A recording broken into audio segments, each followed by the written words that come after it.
गाजियाबाद के गांव में सरपंच का चुनाव होने वाला था। इस बार चुनाव में महिलाओं की सीट थी। टुनटुनी चिड़िया गांव के पक्षियों में रजाइयां बंटवाती है। टुनटुनी, ये मैं क्या सुन रहा हूँ? तू प्रधानी का चुनाव लड़ रही है? हाँ मामा, सही कहा आपने। लेकिन ये चुनाव के चक्कर अच्छे नहीं होते। ये सब तो पैसों का खेल होता है बेटा।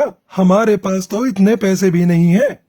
मामू, आप फिक्र मत कीजिए, मेरी कालू कौवे से बात हो गई है। वो कह रहा था कि चाहे जो भी हो जाए, जो गांव की पुरानी प्रधान सुंदरी देवी को वो प्रधान बनने नहीं देगा, क्योंकि उसने कभी गांव में किसी का भला नहीं सोचा। वो सिर्फ अपने बारे में सोचती है। बात तो तू सही कह रही है। वह जब से प्रधान बनी है, उसने आज तक किसी भी जंगल वाले की कोई मदद नहीं की। बस अपनी कोठी गाड़ियाँ यही बनाती गई है। लेकिन एक बात बता, हम पैसे कहाँ से लाएंगे? मामू, आप फिक्र मत कीजिए। कालू ने कहा है कि मुझे बस चुनाव में खड़ा होना है और आगे जाकर एक अच्छी प्रधान बनना है। बाकी सारे पैसे तो वही लगाएगा। अगर ऐसी बात है तो ठीक है, तू जरूर लड़। बस हमारे घर की इज्जत का ध्यान रखना बेटा, क्योंकि तेरे माँ बाप ने जाते समय तुझे मेरे ही हाथों में सौंपा था। आप बिल्कुल फिक्र मत कीजिए, मैं कोई गलत काम नहीं करूँगी। दूसरी तरफ कालू अपने दोस्त जग्गू कालिया के साथ खेतों में सोया होता है और वो नींद में बड़बड़ाता है। टुनटुनी प्रधान जिंदाबाद, टुनटुनी प्रधान जिंदाबाद। मामू देखो, मैंने कहा था ना, अब आप मेरा टुनटुनी से निकाह कर दीजिए। गुरुजी, आपको लगता है टुनटुनी से निकाह करना इतना आसान है? क्या उसका मामू इतनी आसानी से होने देगा? टुनटुनी प्रधानी जीतेगी और मैं तुरंत उसके मामू से टुनटुनी का हाथ मांग लूंगा। तो गुरुजी, हमें इसके लिए पूरी मेहनत करनी होगी। टुनटुनी को जिताने के लिए हमें सबसे पहले दुश्मन की सारी खबर रखनी होगी। शाम दाम दंड भेद सारे ही तरीके अपनाने होंगे। तो चलो चलते हैं गांव में। दूसरी तरफ बबली कबूतरी अपने घर के दरवाजे पर बैठकर अपनी बहन से कहती है, मैं नहीं लड़ रही है चुनाव। तू ऐसे क्यों कह रही है? तू तो पर्चा भर के आई है। पर्चा तो भर आई हूँ, लेकिन अब सोच लिया है कि मैं कोई चुनाव नहीं लड़ूंगी। मैं अपना नाम वापस ले लूंगी। बहुत हो गया ये रोज का नाटक। कालू बाहर खड़ा होकर सब सुन रहा होता है। अगर ये चुनाव नहीं लड़ेगी तो हमारा तो बहुत नुकसान हो जाएगा। बबली प्रधान जिंदाबाद, बबली प्रधान जिंदाबाद। गुरुजी, जब आपने इसे प्रधान बोल ही दिया है तो जरूर जीत जाएगी। फिर बबली और उसकी बहन लूसी दोनों बाहर आते हैं। अरे मैं नहीं लड़ रही चुनाव, हमारे घर में तो रोज की लड़ाई है। मुझे एक बाबा ने बताया है कि बबली के घर में प्रधानी जानी चाहिए, और तू ये सोचती है कि प्रधान बन जाएगी तो घर का काम कौन करेगा? अच्छा तो ये बात है, लेकिन अगर मैं चुनाव में हार गई तो ना घर की रहूंगी ना घाट की। तू तो रही पागल की पागल, तेरा कुछ नहीं हो सकता। तेरे को बोलकर कोई फायदा नहीं, मैं जा रहा हूँ। रुक जा, इतने विश्वास के साथ बोल रहा है तो मैं जरूर लड़ूंगी चुनाव।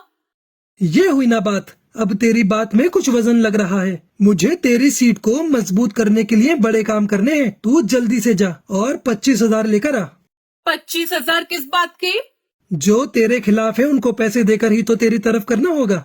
मैं क्यों दूं पैसे? एक तरफ तो तू कह रहा है कि बाबा ने तुझे बताया है कि मैं ही चुनाव जीतूंगी, फिर तू पैसे क्यों मांग रहा है? बाबा ने ये भी बताया है कि तेरे दुश्मन पैसों से बड़े ताकतवर हैं और वे पैसे खर्च करके तुझे हराने की पूरी कोशिश करेंगे। अगर ऐसी बात है तो मैं पैसों में आग लगा दूंगी। अभी लेकर आती हूँ पैसे। बबली कबूतरी कालू को पैसे दे देती है। बबली प्रधान जिंदाबाद, जिंदाबाद, जिंदाबाद। अपने लिए 5-6 अच्छे सूट बनवा ले चुनाव के प्रचार में जाने के लिए। बाकी तेरे पोस्टर मैं बनवा दूंगा, उसके लिए पैसे अलग से दे दे मुझे। अलग से कैसे पैसे? 25,000 की जगह 30,000 दिए हैं। ठीक है ठीक है, पोस्टर के खर्चे का बाद में देख लेंगे। अब मुझे बहुत काम करना है, जाने दो। बबली प्रधान जिंदाबाद, जिंदाबाद, जिंदाबाद। बबली प्रधान जिंदाबाद करते हुए वो वहाँ से आगे निकल पड़ता है। कालू पूरा माहौल बना देगा, तुझे प्रधान भी बनवा देगा।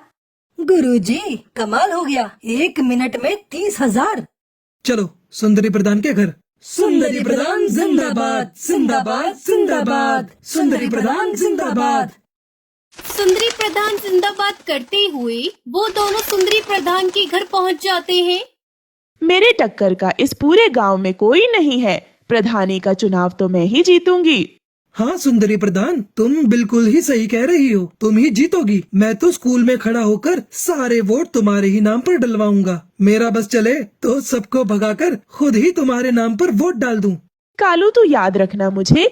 इसमें याद वाली क्या बात है? मेरे दादा परदादा, इसके दादा परदादा सब हमेशा से ही तेरे साथ हैं। बस कालू तूने कह दिया तेरा साथ है तो आधा चुनाव तो मैं अभी जीत गई। अब तू एक काम कर, थोड़े कंबल ले जा और गांव में बंटवा दे। सुंदरी प्रधान, हम ऐसे ही किसी के पास नहीं जाते और किसी के साथ खड़े हो गए तो उसे जिताकर ही छोड़ेंगे। सही कहा ना चक्कू कालिया? तो बोलो सुंदरी प्रधान जिंदाबाद। बस तुम तो अपनी प्रधानी पक्की समझो। वैसे तो मुझे खुद पर पूरा विश्वास है। अब तुमने कह दिया तो विश्वास और पक्का हो गया। अरे हम जो बताने आए थे वो तो भूल ही गए। मेरे पास बबली आई थी नोटों की थैली लेकर। हमने वो पैसे नहीं लिए। जब उसको वोट ही नहीं देना है तो थैली क्यों लेना है? अच्छा किया। अगर तेरा समर्थन मिल गया कालू तो मुझे हराने वाला कोई नहीं है। तुझे समर्थन चाहिए या वोट चाहिए? बस समर्थन तो हम तेरे लिए ले ही आएंगे और जो वोट नहीं देगा उसे खिला पिला कर तेरी तरफ कर देंगे। मुझे तेरे से यही उम्मीद थी कालू। तू जिस चीज पर हाथ रख देगा वो तेरी होगी। बस एक बार मुझे चुनाव जीत जाने दे। जिस चीज की भी जरूरत हो आकर ले जाना। तेरे घर का तो मैं पानी भी नहीं पीऊंगा। तुझे वोट देने के लिए मैं तेरे से कुछ लूंगा क्या? वह तो जब मैं गांव में निकला तो 2-4 पक्षियों ने पूछा कि भाई किसे वोट डालना है, कुछ खिला पिला दो। उसके लिए मैं तेरे से पैसे लूंगा, उनको खिलाने पिलाने के लिए और तेरी तरफ करने के लिए, वरना मैं तो एक पैसा ना लूं। कालू जब तेरे जैसे लोग मेरे फेवर में है ना तो मैं ही जीतूंगी चुनाव। अरे वो हरिया तोती आई थी मेरे पास पैसे लेकर कि मैं और अपने साथ वाले वोट उसे दे दूं। मैंने तो सीधा ही मना कर दिया कि मैं नहीं लूंगा पैसे। जब वोट उसे नहीं देना तो उसके पैसे क्यों लेना? ठीक किया तूने। मैंने उसको साफ साफ कह दिया कि इतने पैसे तो सुंदरी ऐसे ही दे देगी मुझे। अब तुम एक काम करो सुंदरी प्रधान, मुझे 25,000 ला कर दो। मैं उनके लिए काजू बादाम और फलों की टोकरी उतरवाता हूँ। बस फिर देर किस बात की है, ये ले पैसे। वो सुंदरी प्रधान जिंदाबाद करते हुए वहाँ से निकल जाते हैं। दूसरी तरफ हरिया तोती के घर उसका पति तोताराम परेशान था। क्या सोच रही हो? मैं ये सोच रहा हूँ कि तू इस बार चुनाव मत लड़। क्यों न लड़ू चुनाव? मेरी बात हो गई है, सारा गांव मेरे साथ है। अरे 2 बार तो मैं भी चुनाव लड़ चुका, देख हार के बैठा हूँ। तुम हार गए लेकिन मैं तो जीतूंगी। अरे रहने दे, तू क्यों घर को बर्बाद करने पर तुली हुई है? तुम कुछ भी कहो, मैं तो लड़ूंगी चुनाव और जीतूंगी भी। तभी कालू आता है। हरिया प्रधान जिंदाबाद। देखो कालू खुद मेरी जीजी कार करते हुए आ रहा है और ये जिसके पीछे लग गया वो तो जीत ही गया समझो। अरे तोताराम क्या बात हो गई? दुखी क्यों हो? क्या बताऊं तुझे, 2 बार चुनाव लड़ा और हार गया। अब ये चुनाव लड़ने को कह रही है, बात ही नहीं मान रही मेरी। अब हार की बात करेगा तो हारेगा ही। जीत की बात कर, जीत की। पीछे मुड़कर देखना छोड़ दे और आगे की तरफ बढ़। कौन समझाए? ये तो पुरानी बात पकड़ कर ही बैठे हैं। मैंने कहा जिसके साथ कालू हो उसकी तो जीत ही होगी।